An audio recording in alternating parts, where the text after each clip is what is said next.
The Raven by Edgar Allan Poe.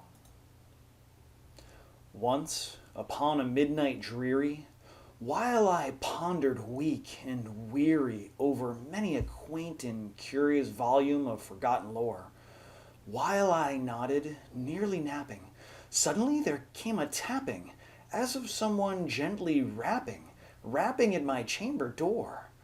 "'Tis some visitor," I muttered, tapping at my chamber door. "Only this and nothing more." Ah, distinctly I remember. It was in the bleak December, and each separate dying ember wrought its ghost upon the floor. Eagerly I wished the morrow. Vainly I had sought to borrow from my books surcease of sorrow, sorrow for the lost Lenore, for the rare and radiant maiden whom the angels named Lenore, nameless here forevermore.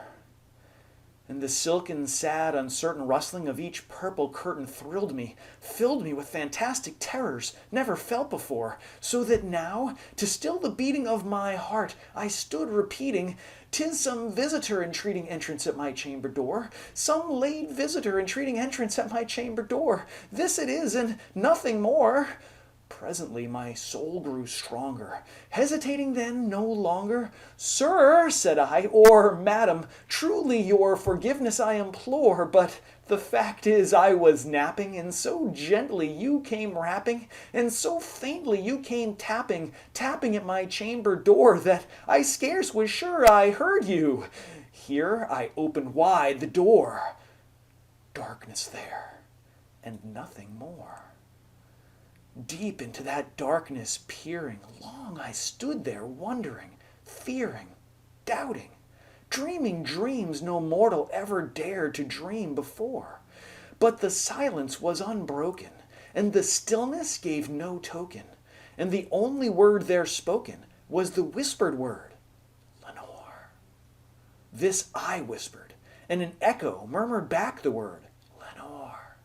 Merely this, and nothing more. Back into the chamber turning, all my soul within me burning.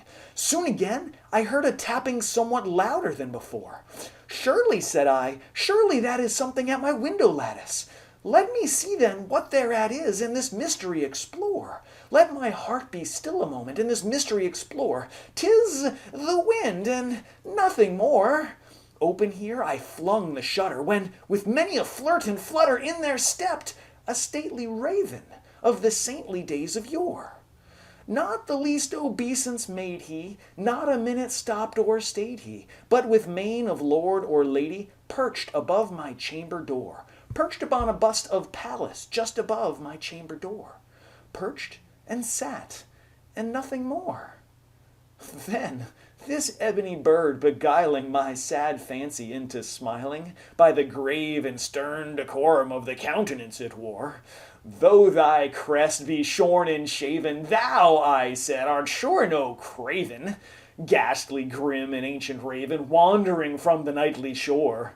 Tell me what thy lordly name is on the night's Plutonian shore." Quoth the raven, "Nevermore." Much I marveled this ungainly fowl to hear discourse so plainly, though its answer little meaning, little relevancy bore. For we cannot help agreeing that no living human being ever yet was blessed with seeing bird above his chamber door, bird or beast above the sculptured bust above his chamber door, with such a name as Nevermore. But the raven, sitting lonely on the placid bust, spoke only that one word, as if his soul in that one word he did outpour. Nothing further than he uttered, not a feather than he fluttered, till I scarcely more than muttered, "Other friends have flown before. On the morrow will he leave me as my hopes have flown before." Then the bird said, "Nevermore." startled at the stillness broken by reply so aptly spoken. Doubtless, said I, what it utters is its only stock and store, caught from some unhappy master, whom unmerciful disaster followed fast and followed faster, till his songs one burden bore, till the dirges of his hope that melancholy burden bore, of never, nevermore. But the raven, still beguiling all my sad soul into smiling, straight I wheeled a cushioned seat in front of bird and bust and door. Then, upon the velvet sinking, I betook myself to linking fancy unto fancy, thinking what this ominous bird of yore, what this grim, ungainly, ghastly, gaunt, and ominous bird of yore meant in croaking nevermore. This I sat engaged in guessing, but no syllable expressing to the fowl whose fiery eyes now burned into my bosom's core. This and more I sat divining, with my head at ease reclining on the cushion's velvet lining that the lamplight gloated o'er, but whose velvet violet lining, with the lamplight gloating o'er, she shall press, nevermore. Then methought the air grew denser, perfumed from an unseen censer swung by seraphim, whose footfalls tinkled on the tufted floor. Wretch, I cried, thy God hath lent thee, by the angels he hath sent thee respite, respite and nepenthe from thy memories of Lenore. Quaff, oh quaff this kind nepenthe, and forget this lost Lenore. Quoth the raven, nevermore.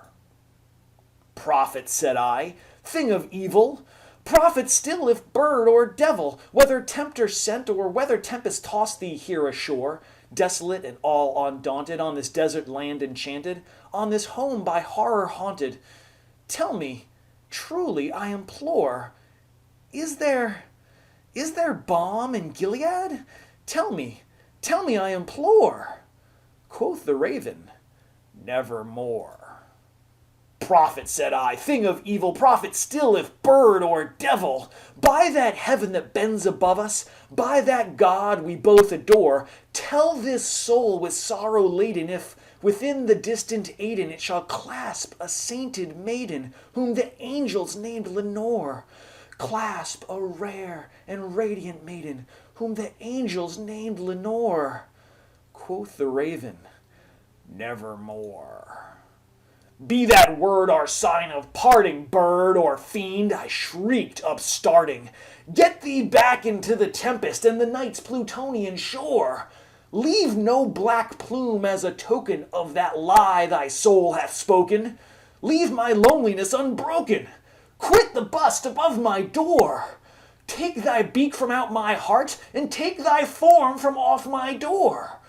Quoth the raven, nevermore. And the raven, never flitting, still is sitting on the pallid bust of Pallas just above my chamber door. And his eyes have all the seeming of a demon's that is dreaming, and the lamplight o'er him streaming throws his shadow on the floor. And my soul from out that shadow that lies floating on the floor shall be lifted nevermore.